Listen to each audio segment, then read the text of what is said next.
Jadi mandikan ya takut, tayamum ya juga takut. Mestinya tidak bisa tayamum, tidak bisa mandi.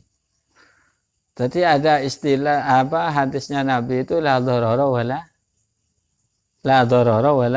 dirara.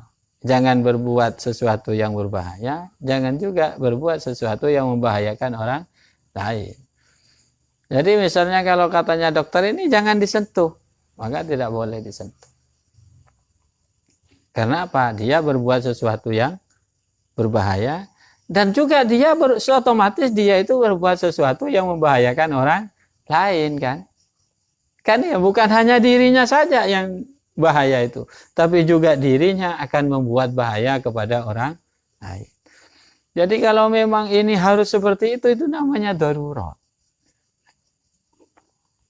Tapi begini,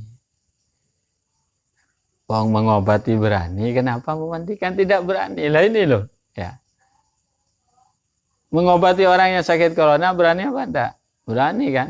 Dan memang harus diobati. Pelakunya banyak. Jadi di sini tentunya punya kewajiban untuk memandikan bagi mereka yang mampu memandikan. Siapa mereka itu? Ya mereka yang punya alat pengaman, ya, punya alat pengaman dirinya tidak kena virus, tidak kena virus corona itu, maka mereka punya kewajiban untuk memandikan orang ini. Gitu.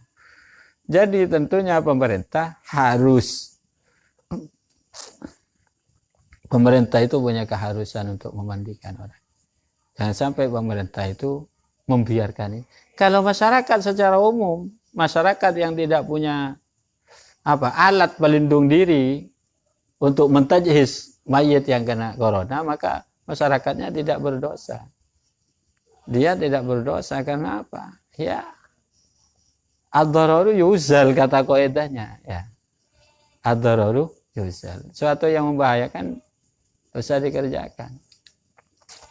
Yasiru wala tu'asiru.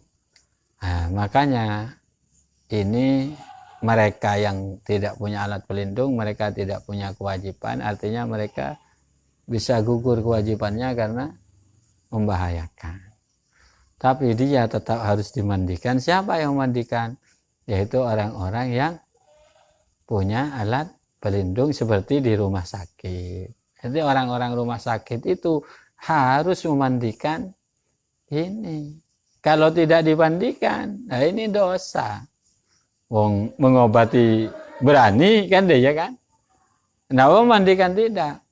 Paling tidak pemerintah itu bisa memberikan pelajaran, ya, pelatihan kepada masyarakat bagaimana cara memandikan, cara mentajhis mayit yang kena corona. Insya Allah kalau di Indonesia masih diberlakukan, ya. Artinya orang yang mati itu tetap dimandikan seperti biasa. Hanya petugas-petugas khusus yang memandikan. Kemudian mayitnya itu dibungkus sesuai dengan bungkus yang bisa mengamankan mayit itu dari menularkan virusnya itu. Ada ya? Bisa deh boleh.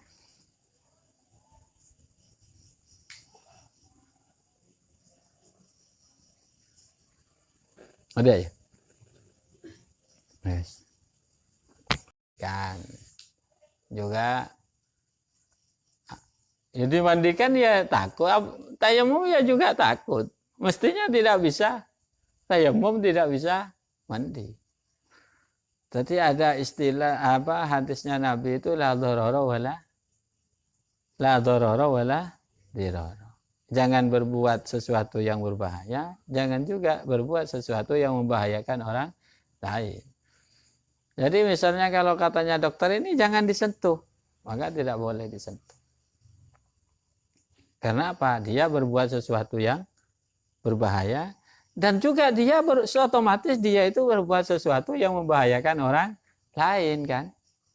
Kan ya bukan hanya dirinya saja yang bahaya itu, tapi juga dirinya akan membuat bahaya kepada orang lain. Jadi kalau memang ini harus seperti itu namanya darurat. Tapi begini, wong mengobati berani, kenapa memandikan tidak berani? Lah ini loh, ya. Mengobati orang yang sakit corona berani apa enggak? Berani kan? Dan memang harus diobati. Pelakunya banyak. Jadi di sini tentunya punya kewajiban untuk memandikan bagi mereka yang mampu memandikan. Siapa mereka itu? Ya mereka yang punya alat pengaman, ya, punya alat pengaman dirinya tidak kena virus, tidak kena virus corona itu, maka mereka punya kewajiban untuk memandikan orang ini. Jadi tentunya pemerintah itu punya keharusan untuk memandikan orang. Jangan sampai pemerintah itu membiarkan ini. Kalau masyarakat secara umum, masyarakat yang tidak punya alat pelindung diri untuk mentajhis mayit yang kena corona, maka masyarakatnya tidak berdosa. Dia tidak berdosa karena apa? Ya, ad-dararu yuzal, kata kaidahnya, ya. Ad-dararu yuzal. Suatu yang membahayakan usah dikerjakan. Yasiru wa la tu'asiru. Nah, makanya ini mereka yang tidak punya alat pelindung, mereka tidak punya kewajiban, artinya mereka bisa gugur kewajibannya karena membahayakan. Tapi dia tetap harus dimandikan. Siapa yang memandikan? Yaitu orang-orang yang punya alat pelindung seperti di rumah sakit. Jadi orang-orang rumah sakit itu harus memandikan ini. Kalau tidak dimandikan, nah ini dosa. Wong mengobati berani kan dia kan? Nah, memandikan tidak. Paling tidak pemerintah itu bisa memberikan pelajaran, ya, pelatihan kepada masyarakat bagaimana cara memandikan, cara mentajhis mayit yang kena corona. Insya Allah kalau di Indonesia masih diberlakukan, ya. Artinya orang yang mati itu tetap dimandikan seperti biasa. Hanya petugas-petugas khusus yang memandikan. Kemudian mayitnya itu dibungkus sesuai dengan bungkus yang bisa mengamankan mayit itu dari menularkan virusnya itu. Jadi ya. Bisa deh boleh.